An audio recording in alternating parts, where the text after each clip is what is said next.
अभी एक चीज़ याद रखो कि कभी भी ELR के बारे में मैं आपको थोड़ा समझाऊं कि नॉर्मल जो हमारी डिस्ट्रीब्यूशन होती है वो होती है आपकी ट्रिपिंग, DB ट्रिप करे, DB नहीं ट्रिप करती तो आपकी SMDB नहीं ट्रिप करती तो MDB।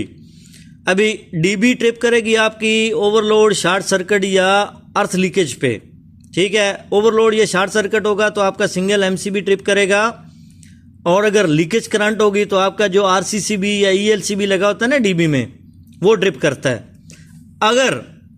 अगर आपकी DB में, SMDB में ये ELR नहीं लगी हुई तो उस शक्ल में क्या होता है कि आपका जो MCCB या SMDB के अंदर लगा हुआ ब्रेकर वो ट्रिप नहीं करेगा, वो सिर्फ ट्रिप करेगा अगर ओवरलोड होगी या शॉर्ट सर्किट होगा। तो अगर आपको अर्थ लीकेज पे भी उसको ट्रिप करवाना है तो आपको क्या करना पड़ेगा, हर ब्रेकर के ऊपर एक CBCT लगानी है, उसके साथ में एक छोटा शंट कॉइल बिठाना होता है। ब्रेकर के जो है ना, ब्रेकर का जो कवर खोले ना, उसके जो नॉब होती है ना, नॉब जिसको ऑन ऑफ करते हैं, नॉब के साथ में एक छोटा सा होल होता है, उसके अंदर एक शंट बिठानी होती है और एक छोटी ELR अर्थ लीकेज रिले लगानी होती है।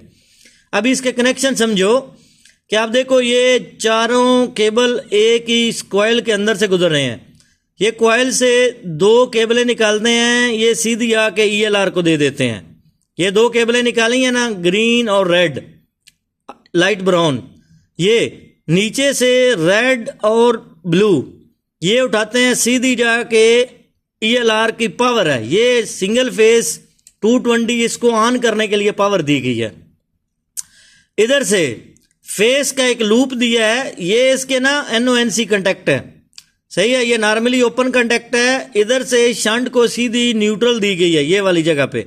अभी क्या होता है कि जब तक नॉर्मल करंट रहेगी ये ELR नॉर्मल इसको डिटेक्ट करेगी। जैसे ही कोई लीकेज होगी इन चारों केबलों में, कोई भी केबल कट के ग्राउंड के साथ टच करेगी ना, तो ये रिले क्या करेगी, ये रिले डिटेक्ट करेगी लीकेज करंट को कि भाई उसका पाथ जो है चेंज हो गया है।